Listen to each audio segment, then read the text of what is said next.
In this video, I'm going to show how to draw the Starry Night painting by Vincent van Gogh step by step. These are the colors that I'm going to be using. I'm going to be using crayons to draw this, but you can use almost any other medium that you want.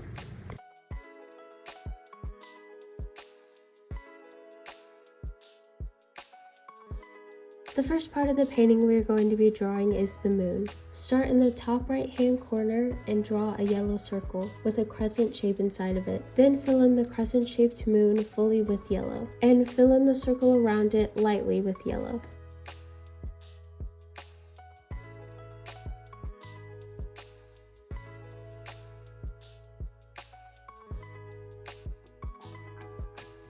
Now I'm going to sketch in the stars of the night sky, again using the yellow crayon. I mapped out about where each star is located and filled in the center of each star, pressing the crayon very hard on the paper to make it as dark as possible. Then I made a circle around each star and filled in the circles lightly with yellow. There are 11 stars in this painting, but don't be afraid to make this drawing more your own and make up your own number of stars.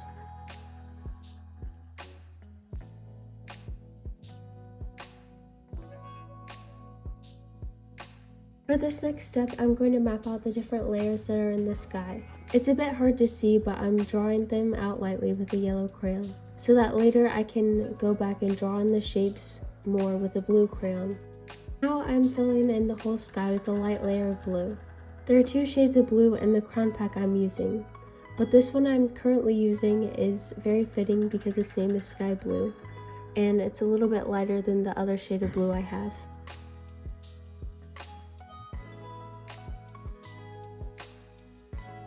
I also added a little bit of orange in the center of some of the stars to make the center pop.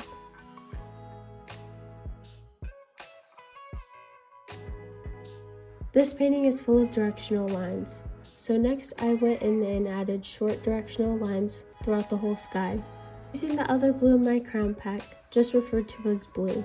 It's the darkest shade of blue that I have. In the Starry Night painting, the small brush strokes create so much movement, which is what I'm trying to capture here. It's important to pay attention to what direction you are drawing in.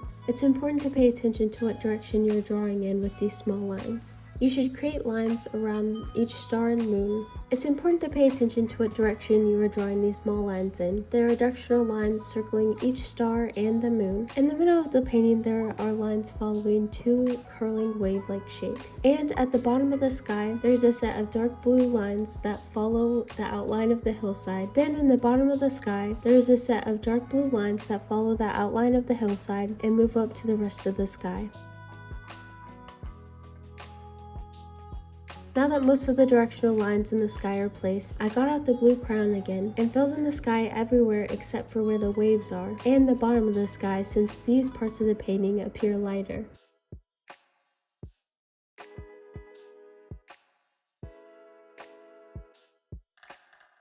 Now it's time to sketch in the tree using a green crayon. The tree takes up the left side of the painting. It doesn't have to be perfect. Mine is far from perfect. Just focus on capturing the fluidity and the movement that the tree has. I filled in the tree first using green and then filled in a layer of black. I tried to define the shape and the curled edges of the tree more with black so that it would really pop against the dark sky.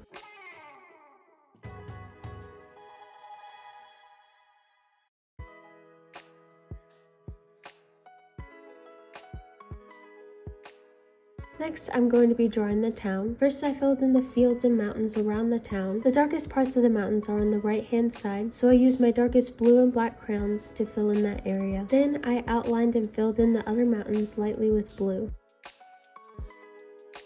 Next, I used the black crayon to draw the city. I started with a general outline of each house, which is just a bunch of rectangles, but there's also the iconic church steeple that sticks out of the ground and into the sky. I think drawing the town was the most difficult part of this project for me, because the buildings are so small and the crayons I'm using are very dull and unsharpened. In the areas around the town, I used both green and blue crayons to fill in the area around the town.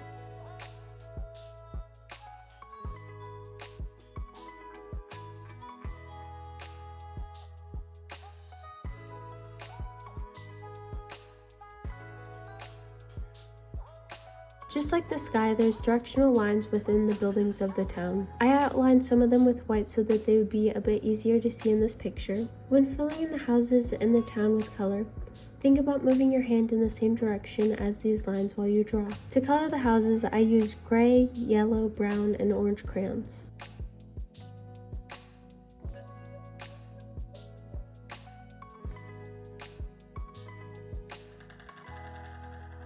I'm now at the stage of the drawing process where I've filled in every part of the piece of paper, and it's time to add the little details. I'm going to be using a white paint marker and a black crayon to add more directional lines and contrast to the drawing. But if you don't have a white paint marker, you can also use a white crayon, a white oil pastel crayon, or acrylic white paint for the whitest parts of the drawing. I used my white paint marker to fix up the outline of my tree, also to define the church steeple more. Then I added more directional lines throughout the sky, the tree, the mountains, and the field.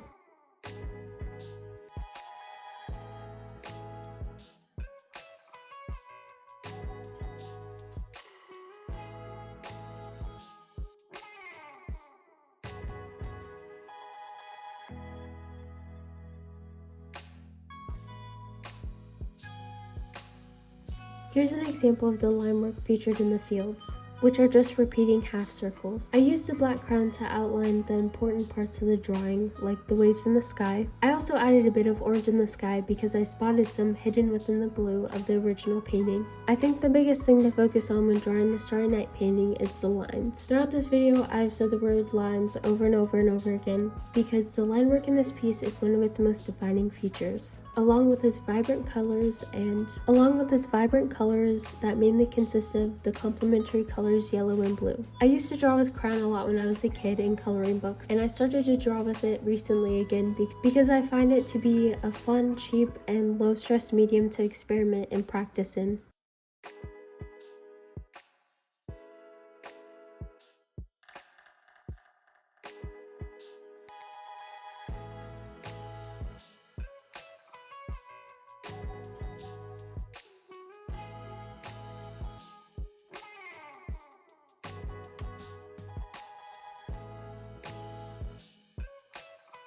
I hope that you enjoyed this video and found it to be helpful, and I wish you all the best of luck in all of your creative endeavors. Thank you for watching, and I hope that you have a great rest of your day.